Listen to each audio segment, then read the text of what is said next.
it going? Good, how are you? Where do we find you?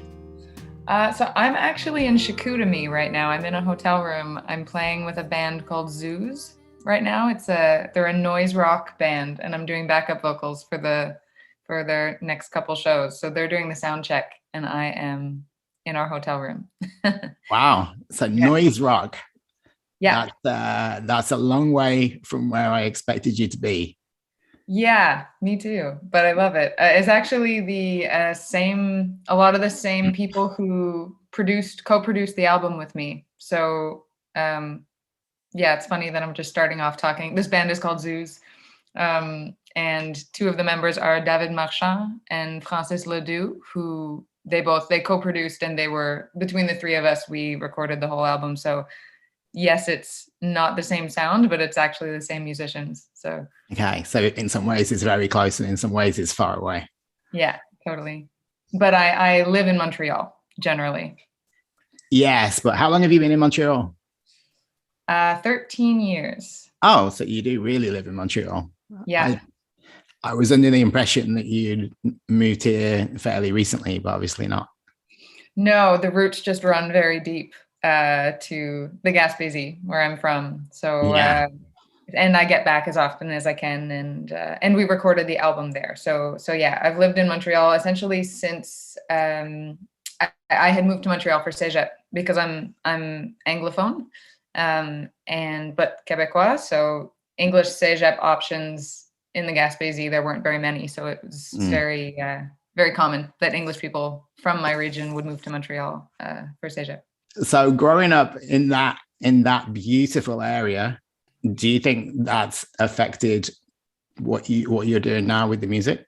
That's a good question. I think as I get older, I start to sort of articulate exactly how. I guess the short answer is yes, but it's sort of like I'll spend the rest of my life sort of really understanding exactly what impact it's had. But I think what I came to realize recently is just that it is such a beautiful place.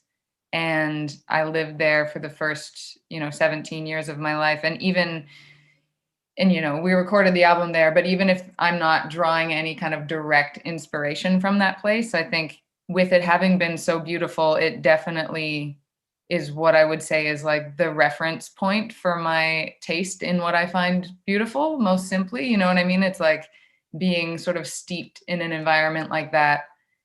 There's something to be said for it being my reference point for what is beautiful, which is to say, like, it definitely informs every creative decision I make to some degree, because it's sort of the fundamentals of how my aesthetic taste built, and my taste for what is beautiful. So that's the long answer. Well, part of what my taste says is beautiful is this music that you've just put out.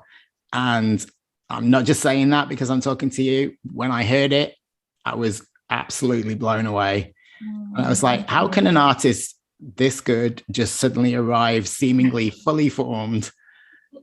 And then I started looking into a little bit of your history, and it turns out you've kind of been playing around with music for a long time. Yeah. So when I moved to Montreal, I studied music at the Cégep level. So I did a double deck, actually. So I did science and music at the same time. And then after that, I took time off school and did music kind of full time, but in a cover band. I was in a country blues cover band, which is to say I wasn't really creating that much, like interpreting, right. Sure, and enjoying it to a certain degree. But I think for me, coming from such a small place where there really wasn't any live music, there weren't even really record stores or places you could buy music, and I didn't have TV, and I didn't, it was pretty isolated upbringing. Like, kind of moving to the city and starting to study jazz was a real kind of kick in the gut in some ways, just in terms of it being competitive and there being a lot of kids who had a lot of skills that I didn't have starting out. And I really was coming there with no musical training whatsoever. And obviously I enjoyed studying music and enjoyed getting my degree and met a lot of wonderful people, but the kind of competitive nature was really something I didn't know how to navigate. And so I certainly wasn't creating at that point. It really, I stopped. I was performing, doing interpretive stuff, and had a good time, but ultimately it really had taken a toll on my ability to trust myself to be able to create music. So anyway, and then I ended up as just burning out on doing music in general, and then turned towards farming, and have been farming for the last 6 or 7 years, I guess, and had really gone towards farming, wanting to very consciously like move away from the creative world. I was like, I can't navigate this. This is something I know because I grew up on a farm, Yeah.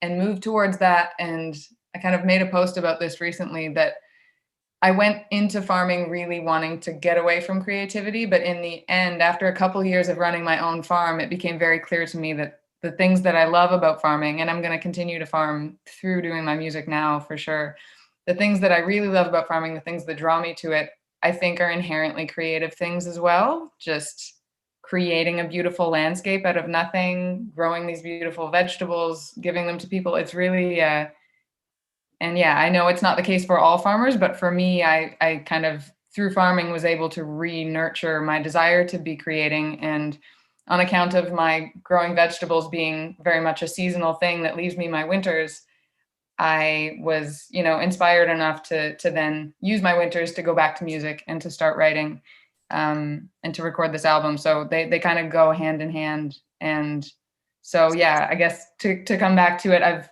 done little kind of backup vocals and kind of features in other people's projects, but I really did stop doing my own music for a long time. But yeah, I think it's been wanting to come up for a while. So I'm glad to finally be putting it out there. So do you think stepping away from music in a way brought you back to music in a completely different way, where it was more authentic to you? Yeah, totally. I think I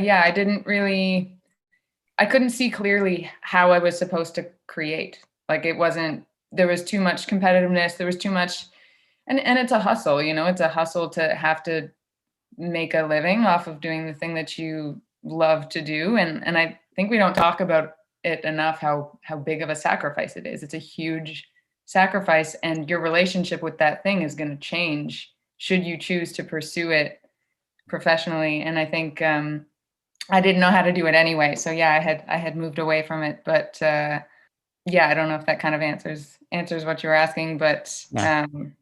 yeah, it definitely, the farming allowed me to kind of rekindle my relationship with music, and was totally what I needed. And yeah, I view it totally differently. I think before, kind of the thing that I've said before is, initially when I was starting to burn out on it, I was looking for the formula. I was always like, how do you make a good song? How do you, and by learning to enjoy creating on a farm level, I saw what it looked like to just create something beautiful for the sake of creating something beautiful, and not for it to have any competitive edge or a career edge. And so it taught me how to enjoy creating, which I think is it's the main ingredient that you need to be able to create authentic things, I think. So when somebody's trying to make music to please other people, or taking too much input from different sources, which maybe you got while you were at school, and it becomes like everybody's viewpoint rather than your own, and sometimes it's hard to find your own viewpoint in there.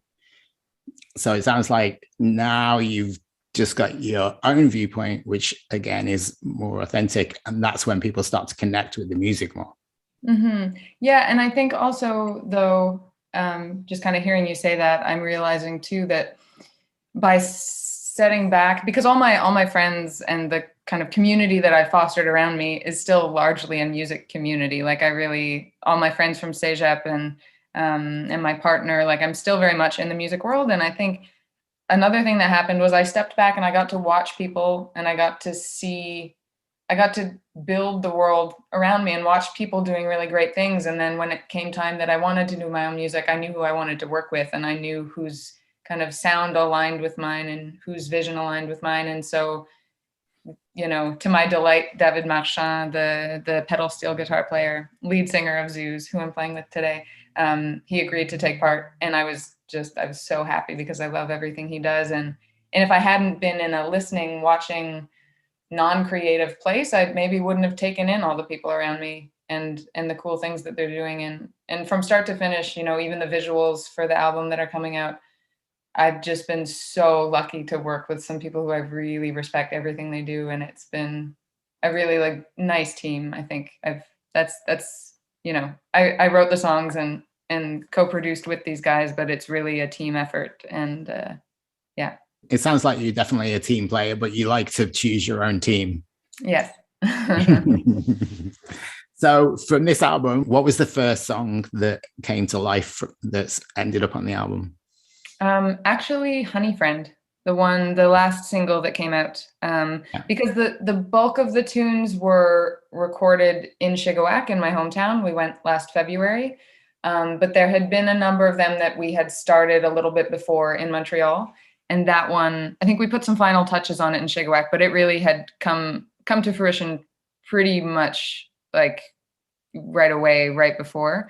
Yeah, I think the time period over which the album was made, I think, was 2018 to 2021. Like, it really was quite broad, and in part due to COVID. But yeah, anyway, Honey Friend was the first one. So how many songs were on the album?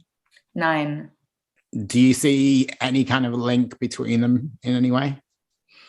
I think because this is my first album, I think the spectrum is pretty broad as far as kind of the sound or the styles. Like, it's still very much folk, but certainly some lean a little more country, some lean a little more pop.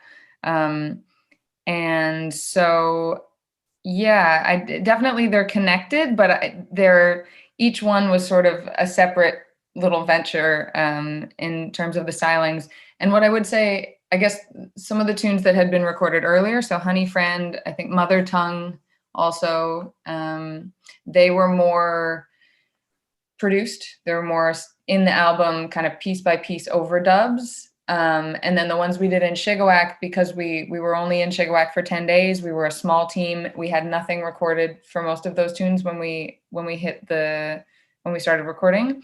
They're simpler. They're simpler arrangements, and I'm super stoked with the arrangements on both. But there tends to be in terms of the order that they were laid down. It's sort of, funnily enough, like most produced to least produced in terms of how thick the arrangements are. And how do you go about putting them in order on the album? Are you thinking much about the sequencing? Sort of. Maybe not every song in full, but I guess there are like in my head there are sort of checkpoints, like tunes that these pillar tunes, and then the other ones fill in between. So yeah, I really wanted to start with Honey Friend. It's I guess for one thing, it's like the gushy sort of love song of the album. So I thought that was kind of a nice sentiment to start on. It also starts vocals straight in, which I just thought would be a really interesting way to start the album. No like long intro leading in, just like straight into the verse vocals. We actually had a little intro, just like 4-bar intro, and we cut it out and we were like, no, let's just go straight in voice. So that one, yeah, we wanted that one first. And we wanted Call It last, which is the title Call It seemed appropriate for the last song, but it's also the last song that I wrote. And it's sort of talks about COVID vibes and seemed the most time appropriate. And we also got as many people as we could who had recorded various instruments on the album to record themselves singing that last chorus from home.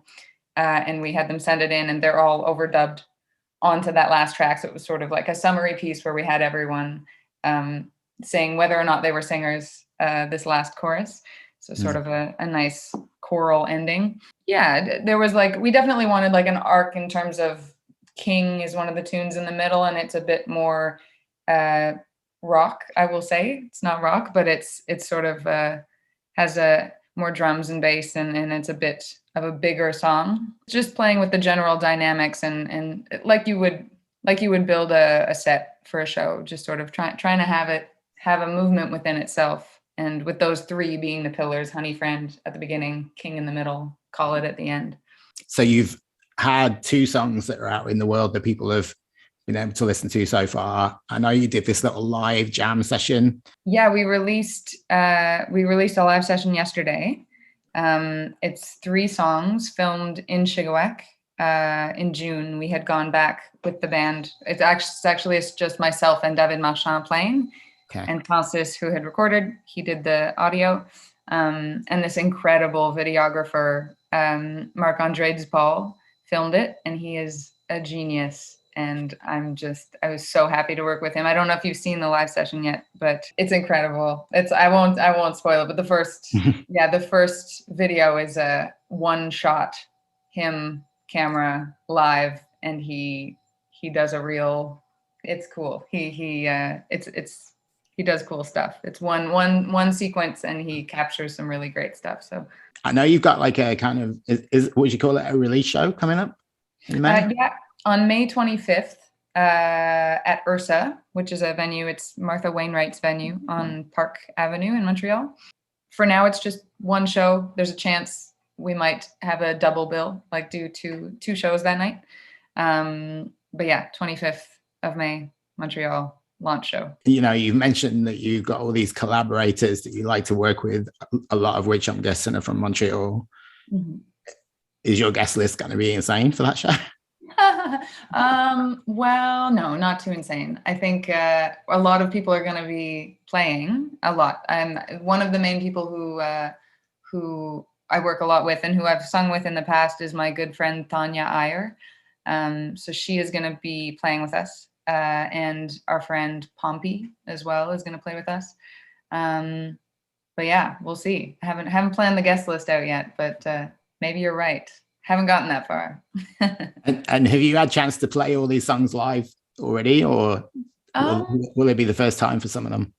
No, most of them. I actually just finished. I've been trying to do a few more solo shows, just because I haven't done a lot of solo stuff in my life, and it is an important exercise. So I had actually gone back to the Gaspésie and done sort of like a pre-launch show there. In Shigawake, and then another one on the Haute Gaspésie, so Mont-Louis. And I got a chance to try them all out solo, most of the tunes. So yeah, but I think for the launch show, what we'll do is we'll play the album in full. So we're working on those arrangements now. Hopefully between the team of us, we'll be 5. We'll be able to get them as close as possible to the recording. What was the music you were listening to when you were growing up? Like, obviously out in the wilds of Quebec, and you said there wasn't record stores, you didn't have a TV. So was music a big part of your life back then? Yeah, my parents listened to a lot of music for sure. And we did like the mail-in, what was it? Where you order CDs, you would get this magazine, and there's a little sticker, like little stamps. Right, yeah. I don't think we had that in the UK, which is where I'm from, so... I'm sure I'll remember what it's called, and everyone from Quebec will know what I'm talking about. But that was our only kind of access to music, I guess, was these booklets that would come in. So right. My first one was Shania Twain, obviously. But my folks, it was a lot of kind of classic stuff, lots of Fleetwood Mac, lots of the Beatles, but also some pretty maritime specific stuff, or like Canadian specific. So a lot of Great Big Sea, like sea shanty things, Bare Naked Ladies. Yeah, David Francie. My family really loves David Francie. We spent a lot of time. I think when I think of my childhood and the music that was being played, I think I specifically am brought back to long car rides because the Gaspé was so far. But in particular, my parents had driven my whole family out to BC from Shigawake, which Shigawake is like the east coast of Quebec. It was the longest car ride ever. I think I was 6. And I think anything we listened to on that car ride, we must have listened to 50 times. So those kind of records are really stapled in my brain. David Francie being one of them. Aside from that, the Bar Brothers are family members of mine. So my sister is married to Andrew from the Bar Brothers. So yeah, I interviewed Brad not long ago. Oh, nice. Yeah. When he brought out his solo album a couple of months ago. Nice. Yeah. Their family, they've been in my family for a long time. So definitely have been exposed to that kind of side of things. And it definitely inspired me to study music because a lot of them had kind of studied music in Montreal. So it kind of exposed me to that being an option for me. But then as far as the album itself and the influences, obviously it's my first album, so some of these tunes were written ages ago, and who knows what I was listening to. But during the making of the album, a lot of the sort of reference tunes that we were looking at and things were from Blake Mills. I really love Blake Mills. He's my favorite ever. Adrian Lenker, obviously, Big Thief, and who else? Andy Schauf, I really love. I find the arrangements and the production of his stuff is beautiful. I guess those were the big ones as far as production references, I think. Yeah, nice. Well, you're mentioning some nice names that I'm a big fan of as well. How do you feel in the days, like, with this being your first album? You know, it's done and dusted. I guess a few people have heard it, but how do you feel in the days just before everybody has to hear it?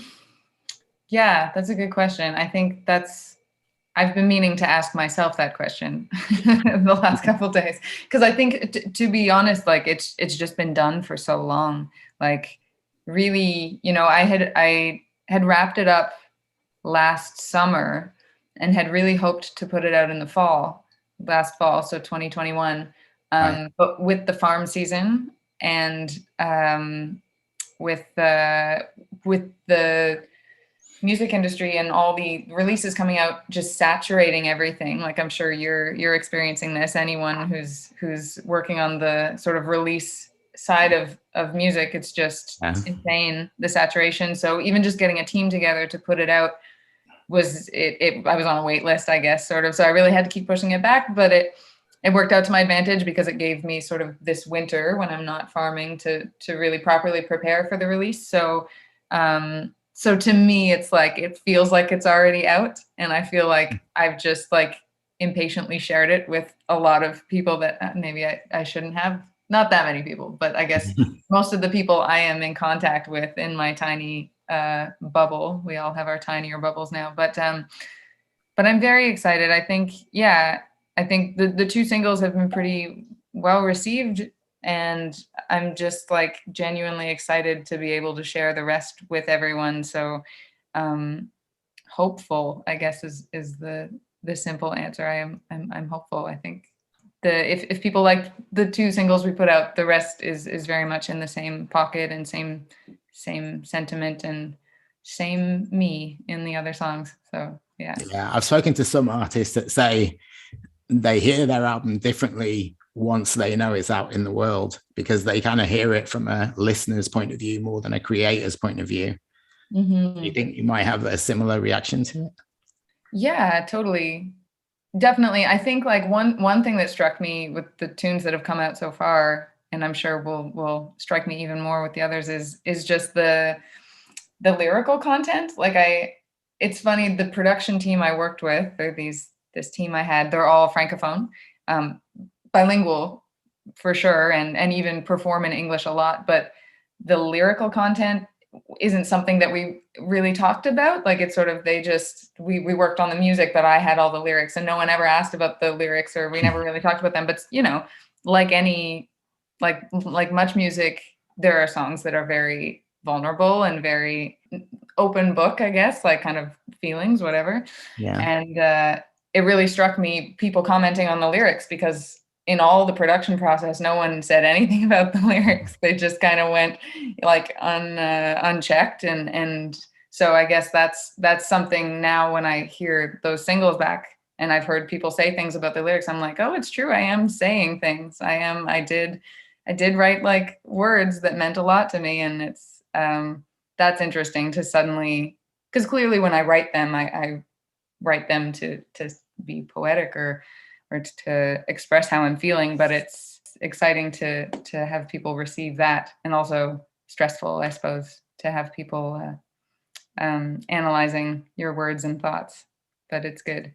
Yeah, but what happens a lot is that people analyze lyrics and then they twist them to fit their own situation. Mm-hmm. So what they meant to you is going to be something different to what it means to people listening. Yeah. And that's always interesting for an artist to see how people do interpret things. Yeah, totally. It's funny, when we were recording the live session, there's a song, the first song we recorded, it's I would say it's about toxic masculinity. That's how I will define it.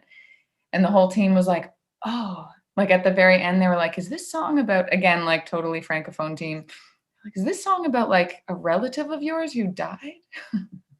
No, that's not what the song is about. I kind of left it there, but it's funny. Just, yeah, to me, I thought it was a very obvious kind of like cheeky little kind of feminist song. And that's not at all. They're like, oh, this song is so touching and sensitive. I'm like, yeah, it's cool. Yeah, it's always funny when people interpret things completely wrongly, but they can still make them their own. It's like I've heard about people choosing their wedding song, and when you actually look at the lyrics, it's all about a breakup, but just the chorus fits what they want it to mean, so they just go with it. So. Yeah. So you've got this show coming up at the end of May, and then have you thought further afield than that? I'm hoping to actually do a little Ontario tour at the beginning of June. Obviously, on account of COVID, it's been hard to get it nailed down until now, but that's in the plans. So that'll be, I think, the first week of June, more or less, just these Ontario dates. I'm going to be playing back in Shigawake in the Gaspésie in August for the Shigawake Music Festival. And yeah, beyond that, I have to push through the farm season. I'm a real yeah. It's winter is when I have more time for this kind of thing. And we'll see how the album is received. I think, yeah, on account of the farm season, I didn't plan too much for the summer, but we'll see going into the winter how things look and how things look with COVID.